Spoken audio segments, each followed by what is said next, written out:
Oke, bismillahirrahmanirrahim. Assalamualaikum warahmatullahi wabarakatuh. Alhamdulillah kita hari ini dalam kondisi sehat walafiat, dalam kondisi yang baik, sehingga kita bisa melakukan kembali PJJ atau istilahnya luring, daring ya. Jadi ya semua perlu kita syukuri karena kita hari ini masih dalam kondisi yang sehat dan terutama dalam kondisi yang iman kita masih kuat. Oke, untuk materi kali ini saya akan melanjutkan materi yang tablet kemarin. Kemarin kita bahas tentang proses granulasi ya dan sebagainya. Nah, ini karena saya akan memberikan tentang cara-cara pembuatan granulasi basah, granulasi kering dan seterusnya sampai nanti terakhir ada beberapa macam uji tablet. Nah, materi ini saya akan berikan pada kelas 12 farmasi klinis dan kesehatan. Farmasi klinis dan komunitas. Oke, mohon maaf. Kita lanjut saja materi yang kemarin. Kemarin kita sudah membahas tentang bagaimana caranya granulasi, kenapa harus dibuat granulasi dan sebagainya.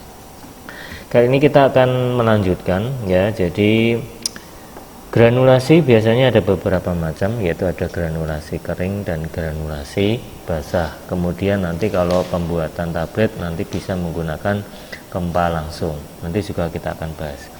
Granulasi basah biasanya dilakukan dengan cara mencampurkan zat berkhasiat, kemudian zat pengisi, kemudian zat penghancur, semuanya dicampur sampai homogen, kemudian dibasahi dengan bahan pengikat ya. Bila perlu boleh ditambahi dengan bahan pewarna. Setelah itu baru diayak menjadi granul-granul yang kecil, kemudian dikeringkan dalam oven atau pengering dengan suhu 40 sampai 50 derajat Celcius. Ya, dalam pengeringan ini untuk yang granulasi basah tidak boleh lebih dari 60 derajat Celcius ya, supaya nanti tidak terlalu kering karena kita makainya granulasi basah. Setelah kering kemudian diayak lagi untuk memulai granul yang lebih kecil lagi atau mungkin yang sesuai dengan ukuran yang kita inginkan. Kemudian baru ditambahkan dengan bahan pelicin ya, dan kemudian langsung dicetak menjadi tablet dengan menggunakan mesin tablet. Cara granulasi basah menghasilkan tablet biasanya lebih baik dan bisa disimpan lebih lama dibandingkan dengan metode granulasi kering. Nah, tujuan dari granulasi basah ini sendiri fungsinya adalah meningkatkan aliran campuran ataupun kemampuan dari kempa ya. Jadi intinya kalau granulasi basah itu ada proses pembasahan ketika semua bahan sudah dicampur homogen ya. Setelah semua bahan campur homogen kemudian dibasahi dengan menggunakan larutan pengikat, kemudian diayak, kemudian setelah diayak kemudian didapatkanlah granul-granul yang agak kecil, kemudian dikeringkan dengan suhu 40 sampai 50 derajat. Kemudian setelah kering baru diayak lagi, kemudian baru ditambahkan dengan bahan pelicin, kemudian baru dicetak. Yaitu granulasi basah seperti itu.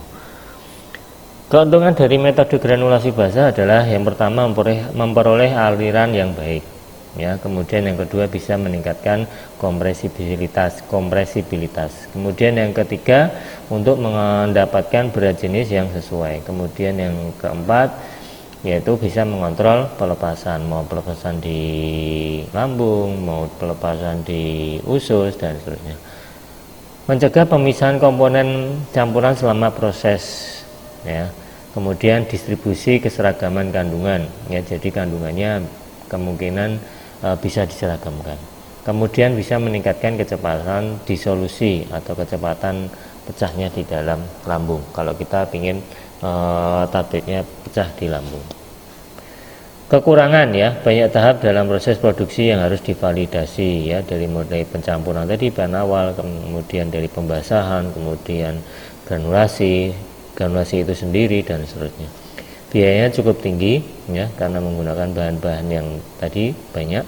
Kemudian zat aktif yang sensitif terhadap lembab maupun panas tidak bisa dikerjakan dengan menggunakan ini ya. Untuk zat yang sifatnya rusak pada proses pemanasan atau termolabil biasanya dilakukan dengan menggunakan pelarut yang non air ya. Biasanya untuk yang zat yang mudah rusak karena itu tadi, karena sifatnya termolabil, biasanya pelarutnya digunakan selain air. Untuk kemudian granulasi kering atau yang namanya adalah slugging. Semua bahan berkhasiat baik zat semua bahan berkhasiat dicampur, kemudian ditambahkan dengan bahan pengisi, kemudian ditambahkan dengan bahan penghancur, pengikat, kemudian bahan pelicin. Ya, semuanya dicampur sehingga terbentuk suatu massa serbuk yang homogen. Kemudian setelah itu langsung, jadi kalau tadi kan ada proses granulasi, ini tidak ya, jadi langsung dikempa dulu, dikempa dengan tekanan yang tinggi sehingga terbentuk suatu tablet yang besar ya, tabletnya itu yang besar, tabletnya yang besar. Kemudian setelah terbentuk tablet baru dihancurkan ya, dihancurkan. Kemudian ketika dihancurkan maka akan terbentuk granul-granul kecil ya, granul kecil. Nah, kemudian granul tadi diayak menurut ukuran partikel yang diinginkan. Nah, setelah terbentuk granul yang ukuran granul yang diinginkan, baru dicetak lagi atau dikempa lagi dengan menggunakan tadi mesin tablet ya, sesuai dengan ukuran tablet yang diinginkan. Nah, tujuan granulasi kering ini fungsinya adalah meningkatkan aluran campuran maupun kemampuan kempa. Nah, ini tadi perbedaan antara granulasi kering dan granulasi basah. Kalau granulasi kering ini semuanya dijadikan satu, kemudian jadikan tablet yang besar, dikempa, kemudian dihancurkan tablet yang besar tadi, maka kemudian diayak terbentuk granul yang kecil-kecil, kemudian baru dikempa, cetak lagi menjadi tablet. Berarti untuk granulasi kering ini tidak ada proses pembasahan, jadi semuanya bahan terbuat atau berbentuk serbuk ya, jadi semua bahan berbentuk serbuk. Kalau tadi ada yang kalau yang granulasi basah kan ada yang berupa larutan tadi untuk bahan pengikatnya. Keuntungan granulasi kering, tidak perlukan pemanasan sehingga cocok untuk zat aktif yang sifatnya termolabil atau yang tidak tahan pemanasan. Kemudian yang kedua, alat yang diperlukan lebih sederhana. Kerugian adalah tabletnya kurang tahan lama ya, karena tidak ada proses pembasahan, artinya semua bahan kering sehingga akan memudahkan tablet menjadi pecah atau retak ya. Kalau tekniknya tidak pas atau mungkin bahan yang digunakan komposisinya kurang sesuai, itu bisa membuat tabletnya mudah pecah atau retak. Kemudian yang ketiga yaitu kempa langsung. Bagaimana proses kempa langsung? Yaitu bisa dilakukan jika jumlah zat khasiat per tabletnya cukup untuk dicetak. Kemudian zat khasiat memiliki sifat alir yang baik atau free flowing. Kemudian zat khasiat berbentuk kristal yang bersifat free flowing. Nah, bahan pengisi yang sering digunakan pada kempa langsung ini bisa menggunakan avisel atau selulosa mikrokristal. Kemudian bisa juga menggunakan laktosa anhidrat, kemudian laktosa semprot kering. Contohnya biasanya yang menggunakan proses produksi kempa langsung ini adalah ada tablet heksamin, kemudian ada tablet NaCl, kemudian ada kalium permanganat. Keuntungan kempa langsung ini yaitu lebih ekonomis karena validasi proses lebih sedikit ya, tadi prosesnya karena tidak terlalu lama ya, prosesnya tidak memakan prosedur yang terlalu banyak ya, jadi semua campur langsung dikempa ya. Kemudian lebih singkat prosesnya karena proses yang dilakukan lebih sedikit, maka waktu yang diperlukan untuk menggunakan metode ini lebih singkat, maka tenaga dan mesinnya juga lebih sedikit, jadi biaya operasionalnya lebih murah. Nah, untuk biasanya obat-obat yang diproduksi dengan metode kempa langsung ini biasanya karena biaya produksi murah, nah maka mungkin harga jualnya juga lebih murah karena prosesnya lebih murah. Dapat digunakan untuk zat aktif yang sifatnya termolabil dan tidak tahan lembab atau yang bersifat higroskopis. Waktu hancur dan disolusinya lebih baik karena tidak melewati proses granulasi, tetapi langsung menjadi partikel. Jadi ketika ditelan masuk ke dalam perut, dia langsung menjadi partikel, langsung pecah ya, tidak ada proses granulasi ya, karena tadi dia tidak dibuat dulu dalam bentuk granul ya, jadi begitu masuk ditelan, kemudian masuk ke dalam lambung, dia tuh langsung pecah menjadi partikel. Tablet kempa langsung berisi partikel halus sehingga tidak melalui proses dari granul ke partikel halus terlebih dahulu, ya. Jadi kalau dia tidak ada granulasi, otomatis ketika dia pecah di dalam lambung, maka langsung ke dalam bentuk partikel. Beda kalau yang ada granulasi basah maupun kering. Begitu pecah, tablet masuk, kita telan, kemudian kita masuk ke dalam lambung, kemudian sampai lambung, tabletnya pecah. Ya, pecahnya itu karena tadi kita buatnya dalam bentuk granul dulu, maka pecahnya ya dalam bentuk granul-granul dulu, kecil-kecil itu tadi, kemudian baru menjadi partikel, kemudian menjadi larutan dan seterusnya. Tapi kalau yang kempa langsung, itu langsung menjadi partikel. Oke, kemudian ada beberapa macam kerusakan tablet. Yang pertama adalah dinding, yaitu kerusakan tablet akibat massa yang akan dicetak melekat pada dinding ruang cetakan, ya. Jadi kalau dinding itu biasanya ada massa yang ketika kita cetak, ketika dipres itu akan menempel pada dinding ruang cetakan. Kemudian yang kedua ada sticking atau picking, yaitu perlekatan yang terjadi pada pan atas dan pan bawah akibat permukaan pan tidak licin. Biasanya terdapat adanya suatu lemak pada pencetak, ataupun bisa juga karena zat pelicinnya kurang ataupun massa masih basah, ya. Jadi misalnya ini adalah pans bawah, ya, kemudian ini adalah pans atas. Jadi begitu jeglek kayak gini terus langsung biasanya terbentuk massa tablet, kemudian digeserkan, ada alatnya untuk menyapu slide gitu, ya.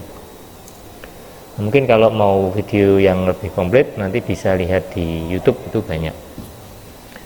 Nah, ketika terjadi sticking, ya proses itu tadi, jadi di dalam pans atas maupun pans bawah itu permukaannya tidak licin. Kemudian ada bisa juga ada massa lemak, jadi masih ada lemak. Jadi ketika ada tablet jeglek, nah kemudian massa ini tadi karena ada lemak maka dia akan menempel sehingga dia tidak akan bisa lepas, ya, tidak akan bisa lepas sehingga ketika ada massa pencetakan lagi dia akan menjadi rusak. Ya, jadi seperti itu. Kemudian whiskering, yaitu terjadi karena pencetak tidak pas dengan ruang cetakan atau terjadi pelelehan zat aktif saat pencetakan pada tekanan tinggi. Akibatnya dalam penyimpanan botol sisi-sisi yang berlebihan akan melepas dan menghasilkan bubuk.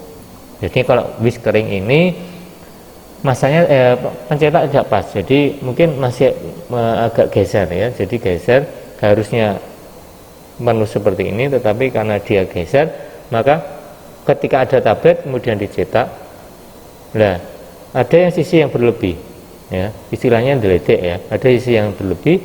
Nah ketika sisi yang berlebih ini kita masukkan ke dalam botol, ketika simpan maka akan melepas sehingga akan menghasilkan bubuk. Maaf sebentar.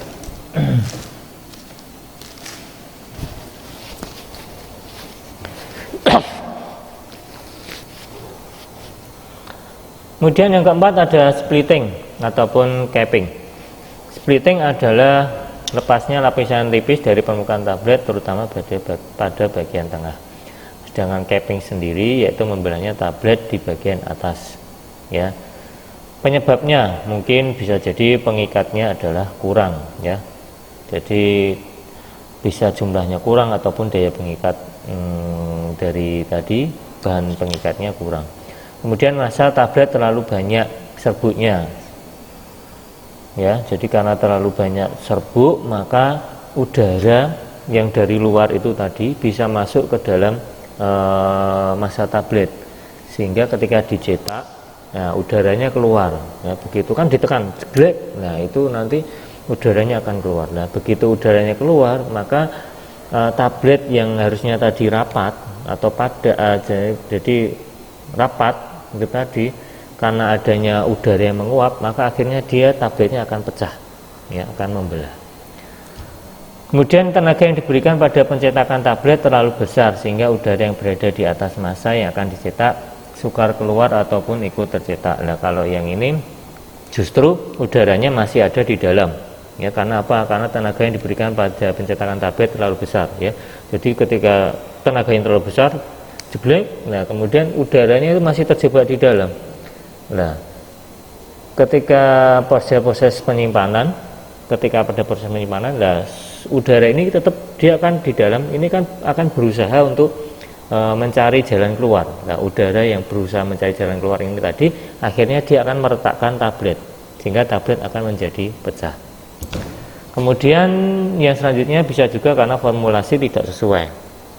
Kemudian yang kelima yaitu penyebabnya karena die dan pans tidak rata, ya, permukaan pans atas sama pans bawah itu tidak rata. Kemudian mottling, yaitu terjadi karena zat warna tersebar tidak merata pada permukaan tablet, ya. Bisa jadi karena proses mixer atau pencampuran tadi tidak pas, ya, atau mungkin tidak terlalu homogen sehingga warnanya sebetulnya yang harusnya warnanya kuning semua, maka ketika dicetak ternyata ada yang berwarna kuning, ada yang berwarna putih, dan seterusnya. Kemudian yang keenam yaitu crumbling, yaitu tablet menjadi retak dan rapuh.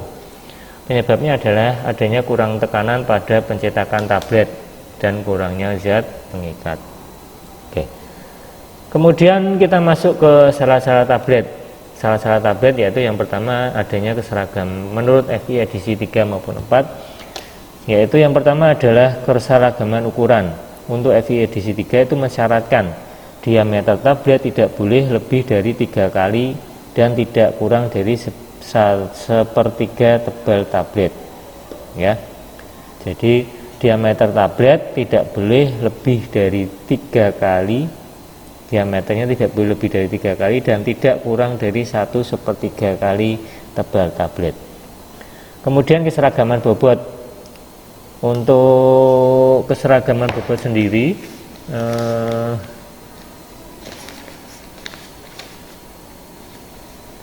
FI edisi 3 itu mensyaratkan yaitu keseragaman bobot untuk tablet biasanya digunakan untuk zat aktif lebih dari 50 mg. Kemudian untuk keseragaman kandungan yaitu untuk tablet dengan zat aktif kurang dari 50 mg. Cara untuk keseragaman bobot itu sendiri yaitu biasanya timbang 20 tablet, kemudian dihitung rata-rata tiap tablet, kemudian ditimbang satu persatu.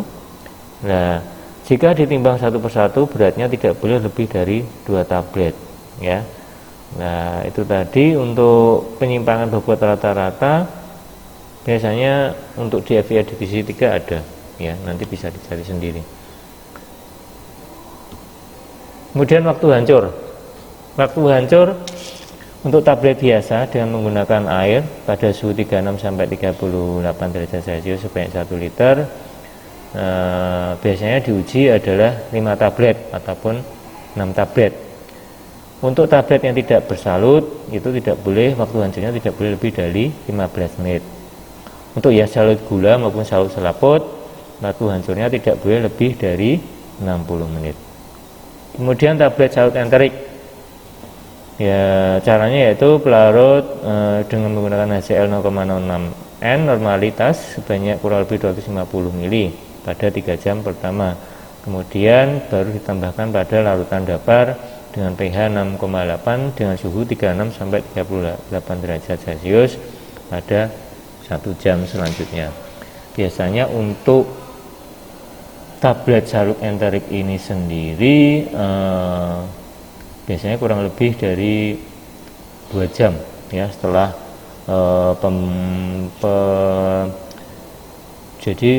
jadi waktu hancurnya tidak boleh lebih dari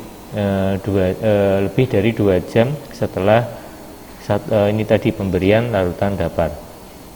Kemudian untuk tablet bukal yaitu persyaratannya tidak boleh lebih dari 4 jam, mohon maaf. Kemudian kita masuk ke kekerasan tablet, yaitu digunakan untuk mengetahui kekerasan tablet agar tablet tidak terlalu lapuh biasanya ataupun terlalu keras. Biasanya alat yang digunakan adalah hardness tester. Itu tester bukan testes, ya, tester. Kemudian keregasan tablet atau friability. yaitu persen bobot yang hilang setelah tablet diguncang. Nah, alatnya ini ya. Kemudian untuk uji keregasan tablet itu alatnya adalah friability tester. Caranya adalah dengan membersihkan 20 tablet. Jadi kita ambil 20 tablet, kemudian dibersihkan dari debu, kemudian ditimbang ya. Berat pertama ketika kita timbang sebanyak 20 tablet itu kita hitung dengan W1 ya. Kemudian setelah itu baru dimasukkan ke dalam alat ini tadi, friability tester. Kemudian setelah itu alatnya diputar alatnya diputar, ini bisa berputar. Kemudian setelah itu selama 4 menit keluarkan tablet, kemudian bersihkan dari debu, kemudian baru ditimbang. Nah, berat setelah dimasukkan ke dalam friability tester ini dihitung dalam W2.